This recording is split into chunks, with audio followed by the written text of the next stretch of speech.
Hi, I'm Vanessa Van Alstyne, and this is Art, I Swear. Now, I have a fun little update for you this week. It turns out, kind of funny, because we talked about Impressionism last week, a performance artist recently did a performance of Olympia by Manet in the Louvre and got kicked out and caused a whole ruckus because apparently naked women still piss people off 150 years later, 150 plus years later. So just a little something to think about when you're looking at that naked woman in the Louvre all sprawled out with her maid and her cat. Well, the reason is because she's trying to have a dialogue with an old painting. I'll admit I struggle with performance art probably more than I should, but I think it is a legitimate commentary on a painting that was about ordinary women. Now on to our topic today. We're going to talk about a modernist artist named Piet Mondrian. Now, if you want a quick and dirty summary, Piet Mondrian was born in, I'm going to say it's pronounced Amersfoort, Netherlands, in 1872. He died in Manhattan, New York in 1944, which makes him Dutch. He was famous for these block paintings and being a member of the Distill movement. Dun-dun-dun-dun-dun-dun. That's all, folks. You don't really have to listen to the rest of the podcast. Haha, just kidding. We'll get a little bit more in depth here. Now, his father, to give you a little background on him, was a Calvinist preacher and draftsman who was also involved in a primary school. This means that he was a very strict Orthodox Protestant Christian. Calvinists aren't really Protestant, whatever. Calvinists do, however, believe in predestination. This is the idea that people are born on earth, saved through Jesus, or not saved, and that everything that kind of happens in between is, stuff God's already figured out. So try to be a good person, but, you were born being a good or bad person, so, you know what's in your heart, and if you're going to heck. I've never really completely gotten Calvinism. You guys are great, nice, you help create Mondrian, but, All right, so how does this affect Mondrian's art? Well, early on, number one, because his father's a draftsman, he's exposed to art. They're more accepting of art school than a lot of, kind of middle-class families would be back in the day. But he also has this spiritual connection with the world around him, and he really spends the first 30 years of his life struggling with that, who he is, how that fits in the world. His artwork is... he's always got a dialogue with what's going on in the day. Very early on, it's Impressionist influence. It's the loose brush strokes. It's the impression of light. And it quickly moves into what I would call Fauvism or post-impressionism, where, he's talking about Gauguin or Van Gogh, as most of you probably know, who's got that, real bright colors. Things are more primitive or primal. And it's looking more back at the modern aspects of art, such as the things that we're starting to see from Africa. It's very much referencing those bright colors in the woodblock prints. And those bright colors that come out of that period are going to be really important for Mondrian later on. Now, once again, most of my relatives sound like King of the Hill rejects, so these Dutch words I'm going to pronounce, please give me a little bit of leeway. I think even non-Dutch people struggle with some of them. At least it's not Polish. Mondrian's spiritualism draws him to start to look at the nature of the world around him. Early on, he's very interested in plein air paintings. Like I said, he paints a lot of trees. There's a period he goes through where he's got these very blocky pictures that are of windmills. And I've actually seen one of these at the Dallas Museum of Art. And there is a major difference between seeing art in person and art in just pictures. And I have to say, those early windmills, I'm not that impressed with them. The subject is so important, but not very original. He's not doing anything in this really early part of his career, his post-World War I career, that's, really greatly remarkable. Now, closer to World War I, he is in Paris, and he starts to see Cubist painting, and this is where you're probably going to think about that guy everybody knows, Picasso, or maybe the founder of the movement who Picasso kind of copies, who I want to say his name is George Barak. I always want to say Jorge because I live so close to Mexico. Anyways, a very limited palette when you start talking about Cubism. It's a lot of browns. They're trying to show all of the angles of something. If you can think about an object when you pick it up, since we don't have the magic of 3D modeling back then, they're trying to look at an object and capture all of the sides to like kind of fold it out and present it in this flat space as having both dimension and kind of no dimension in a way, so that, you know, all of the sides are present. I'm probably like spinning in a circle here trying to explain this, which is part of the broken down abstracts of this. And once again, these guys are very much looking at primitive African art. And I say primitive art, you know what? That's probably not fair. They're looking at tribal art from Africa, mostly North Africa, some Saharan Africa. Picasso has a really big collection of African masks that are influential in a lot of his paintings, and some of them, the nude women he paints are wearing them. And, you know, this is important for Cubism, but this isn't something that interests Mondrian as much. His old spiritualism from being raised as a Calvinist, being exposed to more ideas in Paris, it begins to broaden. He becomes less focused on Christianity and more focused on universal truths. One of the things he says about his work, which begins to become more boxy, more about lines, I believe it is possible that through horizontal and vertical lines constructed with awareness, but not with calculation, led by high intuition and brought to harmony and rhythm, these basic forms of beauty, supplemented if necessary by other direct lines or curves, can become a work of art as strong as it is true. That comes from this idea he has of plastic art. And this is one of those words that doesn't translate well. We think of plastic and you're thinking about those cheap cups you got in the cupboard, right? That you only keep around because you drop the last ones and break it everywhere, and your husband will yell at you and then make you get ones with lids because you have the world's most obnoxious kitten anyways. So you have a bastion of well-designed Starbucks cups. Not that kind of plastic. We're talking about plastic as in movement, as in the quality to take on different forms.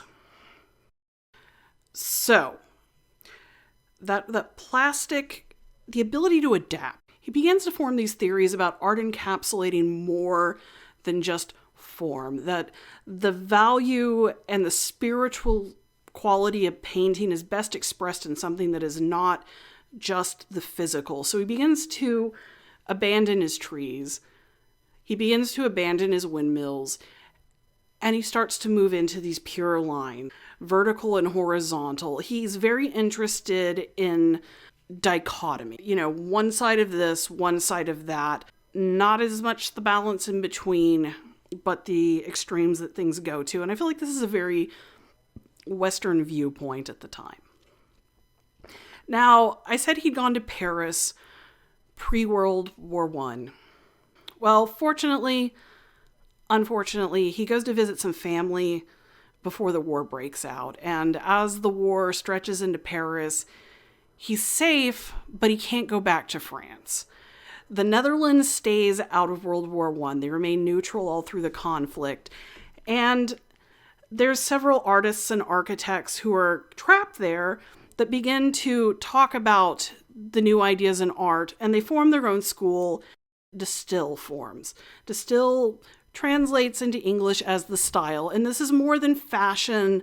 The style also has to do with building and construction in its root word, which is something that's lost a little bit in the English translation. This is the problem when texts and philosophical theories come over into English from another language. That's one of the things that's lost in Heidegger a lot, is when you're talking about the root of a certain word, if it doesn't have the same meaning in the other language, it's hard to explain. So try to understand that style means more than just fashion to these guys. Distill. They even sit down and write a manifesto, which is very popular during the modernist period, which I argue occurs between roughly before World War I and about 20 years after World War II. Some people say it stretches into the 70s, and then you start to have postmodernism. I feel like there's enough periods in between there that modernism really kind of starts to die after World War II. Anyways, during modernism, everybody loves a manifesto, and this is the manifesto of the Distill. Number 1, There is an old and new consciousness of time. The old is connected with the individual. The new is connected with the universal. The struggle of the individual against the universe is revealing itself in the world war as well as in the art of the present day. Number 2, the war is destroying the old world and its contents, individual domination in every state. Number 3, the new art has brought forward what the new consciousness of time contains, a balance between the universal and the individual. Number 4, the new consciousness is prepared to realize the internal life as well as the external life.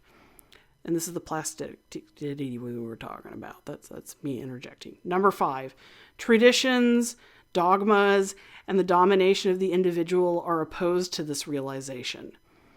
Number 6, the founders of the new plastic art therefore call upon all who believe in the reformation of art and culture to annihilate these obstacles of development, as they have annihilated in the new plastic art, by abolishing natural form, that which prevents the clear expression of art, the utmost consequence of all art notion. Number 7, the artists of today have been driven the whole world over by the same consequences and therefore have taken part from an intellectual point of view in this war against the domination of individual despotism. They therefore sympathize with all who work for the formation of an intellectual unity of life, art, culture, either intellectually or materially. Number 8, the monthly editions of The Stijl, which is a magazine, founded by the purpose, try to attain the new wisdom of life in an exact manner. Number 9, cooperation is possible by, number 1, sending the entire approval, name, address, and profession to the editor of The Stijl. Number 2, sending critical, philosophical, architectural, scientific, literary, musical articles or reproductions. Number 3, translating articles in different languages or distributing thoughts published in the Stijl. And the signers of this, they're painters like Theo van Doesburg, Piet Mondrian. There's a poet, Anthony, I'm going to say that's Koch. Oh my goodness. G. Vanderloo is a sculptor. There's an architect, Jan Wills. The big guys here are Theo van Doesburg, Bart van Leck, and Piet Mondrian. They all have this really heavy influence on each other, and they're all very interested in basic form. They're trying to get rid of that concept of man and art and find the pure essence of art as a way of purification. I think this is interesting to look at too in the face of World War I. And this is not something that would quote me on a paper, but maybe an academic could study a little more someday, is to look at how World War I was fought. Previously, soldiers did form into lines and march swiftly into battle and shot at each other. Guerrilla warfare is part of what won the American Revolution because the British were wearing bright red coats and just marching in straight lines.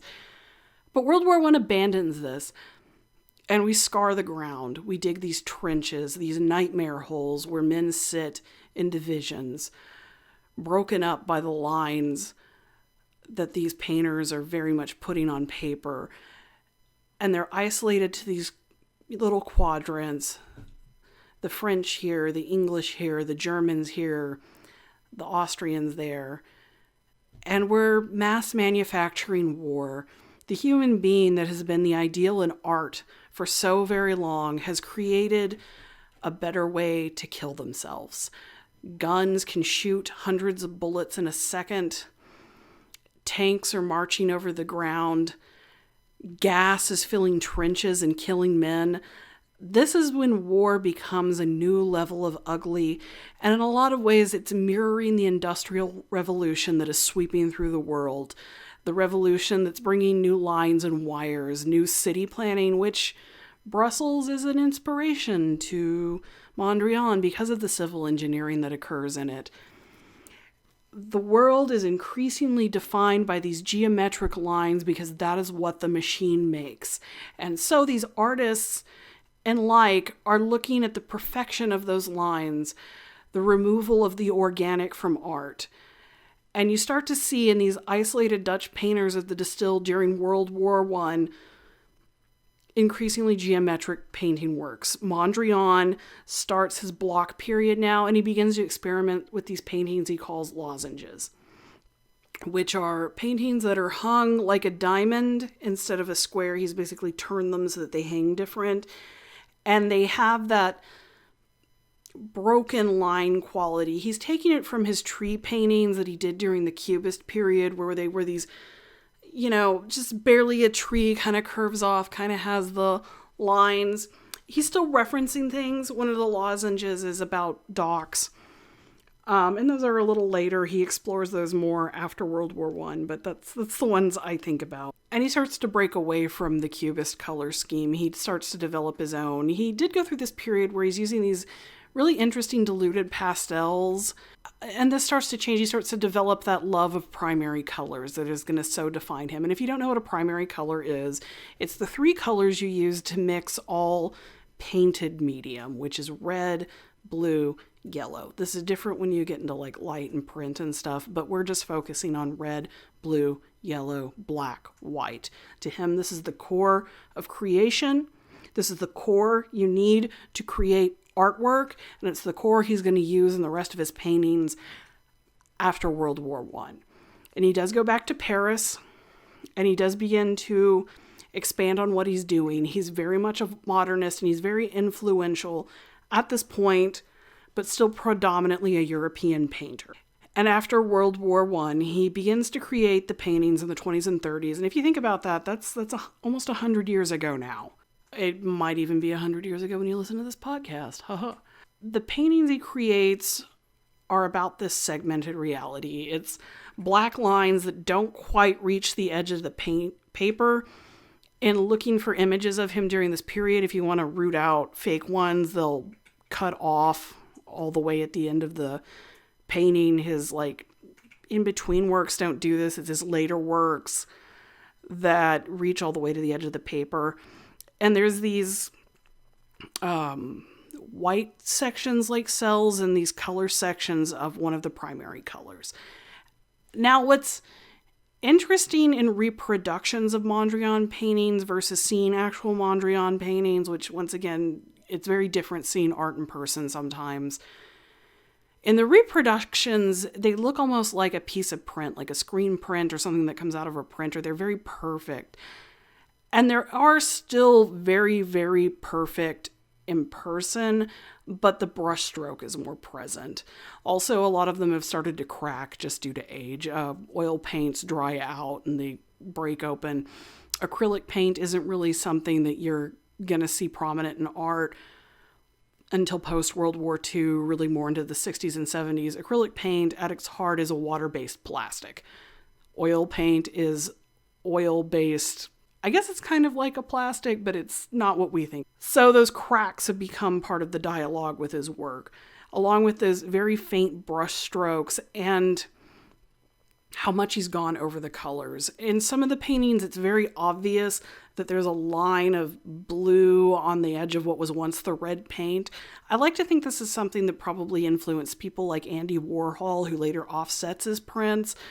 Mondrian isn't as deliberately doing that, and that's not what the work's about, but it's still a key as to his process. Because, a lot like Monet, when I talked about him in our Impressionist podcast, Mondrian was a meticulous mofo. He does everything with complete precision and intention. And you might think that these paintings are deceptively simple. How hard could it be to set that up and do it?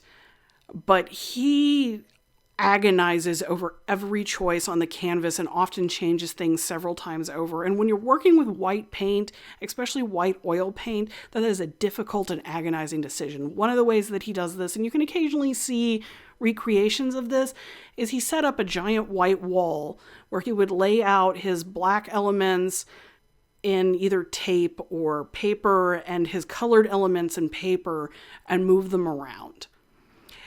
And he was one of the people that embraced the concept of all over art, which is important in the later Bauhaus schools.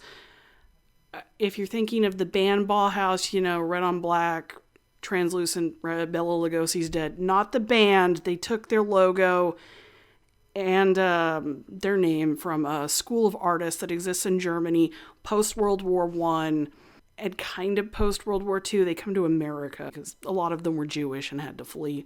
This idea of all-over art originally comes from Wagner, and this is based on an old book I had on the Bauhaus.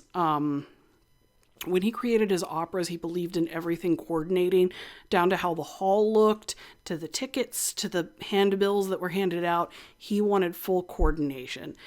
And this idea eventually passes on to a Dutch artist named Henri van der Velde. And van der Velde is in dialogue with the later Bauhaus, obviously Mondrian as well.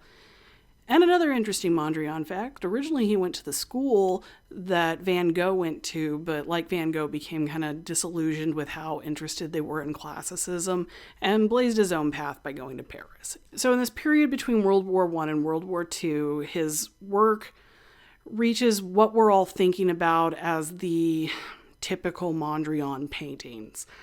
And he continues this work up until World War II, when unfortunately Europe goes to war again. And when Europe goes to war, he's faced with the fact that he's really not safe in the Netherlands.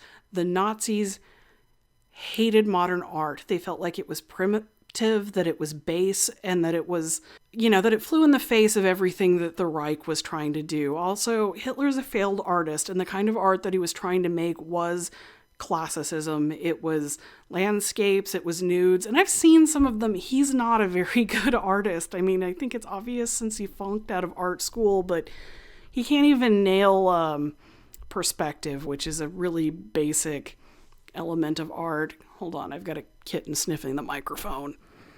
Go away, kitty. In the face of what's obviously persecution, a lot of modernist artists flee to America, and Mondrian decides to go to Manhattan. And when he gets to Manhattan, he's surrounded by something that has influenced him this whole time, but he's now got greater access to, and that's jazz. If you can think about jazz music now, the free-flowing scat, boop-a-bop-bop-bop-bop, some Ella Fitzgerald, maybe some Cab Calloway, Dizzy Gillespie, that fun music that's real hip and swift and has come out of New Orleans and has really kind of colored the way the world listens to things now. That big influence on rock and roll that's free-flowing and fun, and you don't even have to read music to make it. You can just go ahead and do it and be a jazz artist. And I'll think about a Mondrian. Once again, you have these segmented pieces, and think about how jazz hits. It hits on these big segmented notes. It's 1, 2, 3, 4, 1, 2, 3, 4, bump, 1, 2, 3, 4, bam, that kind of thing. And so when he's exposed to this in New York in the 40s, he looks at that and he looks at the American culture that exists in New York, and his artwork takes on its final metamorphosis. The lines aren't always black anymore. Sometimes they're yellow.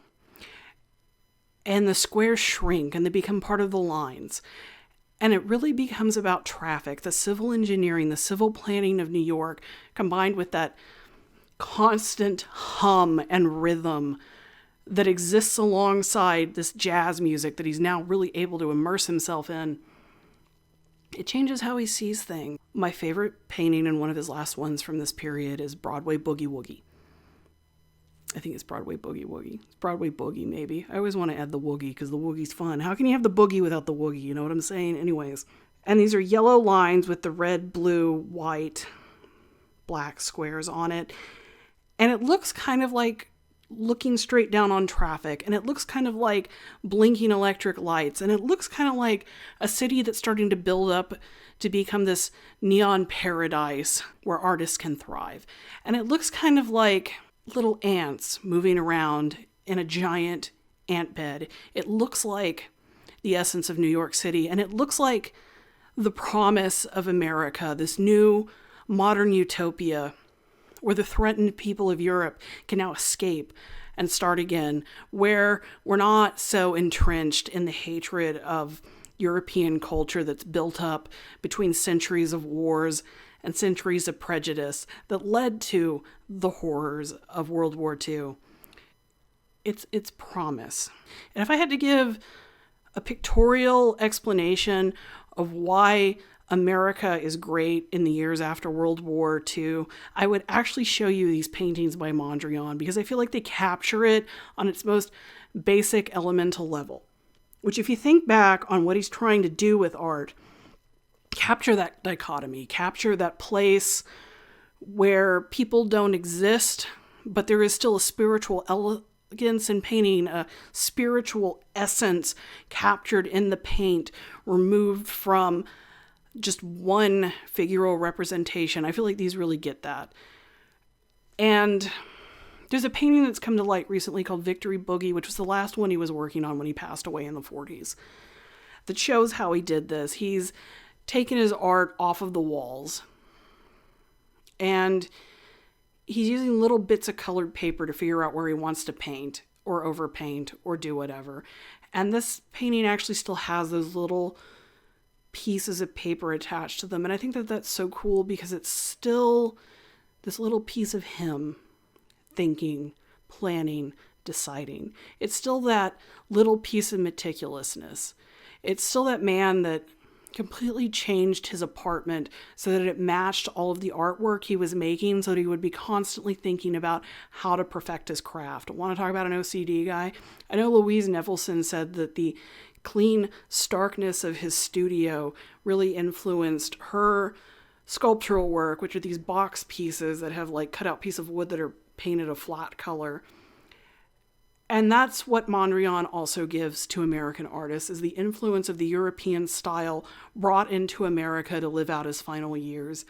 He's capturing this essence of modernity, and America's benefiting from that. And that is the one gift that was given to us by World War II, inadvertently by Nazi Germany, was all of these brilliant scientists and artists and creative individuals that came here, that soaked in American culture and then taught it back to us from the eyes of the old European masters.